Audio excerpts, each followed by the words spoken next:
এই ভিডিও না পাস করে এই ভিডিও এটা কম আপনারা করেন না, এটা করেন না। একজন দান করতেছে ওই টাকা দিয়ে, এটা ওঠানোর দরকার নাই আপনাদের।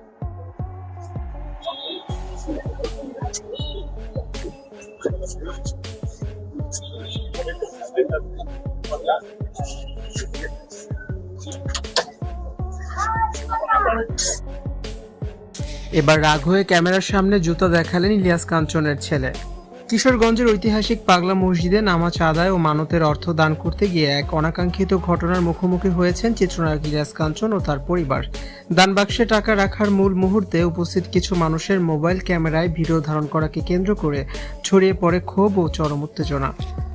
ভিডিওতে দেখা যায় দান বাক্সে টাকা ফেলার সময় গ্রিলের বাইরে থেকে একাধিক ব্যক্তি মোবাইল লুচিয়ে ভিডিও ধারণ করছিলেন। এই সময় ইলিয়াস কাঞ্চনের পাশে থাকা তার ছেলে বিরক্ত হয়ে হাত উঁচিয়ে হাতের জুতা ক্যামেরার দিকে প্রদর্শন করে ভিডিও বন্ধ করার ইশারা দিচ্ছিলেন। প্রত্যক্ষদর্শীরা জানান, গোপনে দান বা মানতের মতো ব্যক্তিগত ও ধার্মিক বিষয়কে এভাবে ক্যামেরাবন্দি করার চরম বিরক্তি প্রকাশ করেন ইলিয়াস কাঞ্চনের ছেলে। এক পর্যায়ে ভিডিও ধারণকারীদের উদ্দেশ্যে হাত উঁচিয়ে হাতের জুতা দেখিয়ে ভিডিও করা বন্ধ করার কঠোর নির্দেশ দেন তিনি। এ সময় পরিস্থিতি সামাল দিতে এগিয়ে আসেন উপস্থিত মসজিদ কর্তৃপক্ষ ও দায়িত্বরত কর্মীরা। তারাও ভিড় করা সাধারণ মানুষকে ভিডিও ধারণ না করার জন্য বারবার অনুরোধ জানান এবং এলাকা থেকে সরিয়ে দেওয়ার চেষ্টা করেন।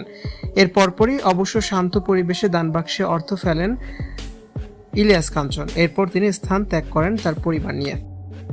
বহু বছর পর জন্মস্থান কিশোরগঞ্জে গিয়েছেন চিত্রনায়ক ইলিয়াস কাঞ্চন। তবে গাড়ি থেকে নামার পর থেকেই তার ভিডিও ধারণ করতে শুরু করেন স্থানীয় অসংখ্য লোকজন। এতে খ্যাতির বিড়ম্বনায় পড়েন এই অভিনেতা। ইলিয়াস কাঞ্চন এমনিতে অসুস্থ, আর এই ভিডিওর কারণে তিনি আরও বেশি অসুস্থ হয়ে পড়ছিলেন। তিনি যেখানেই যান সেখানে ক্যামেরা নিয়ে সাধারণ লোকজন তার পেছনেই ছুটছিল। ভিউয়ার্স, এই বিষয়ে আপনাদের মূল্যবান মতামত জানিয়ে অবশ্যই কমেন্টস করুন। ভিডিওটি দেখার জন্য ধন্যবাদ।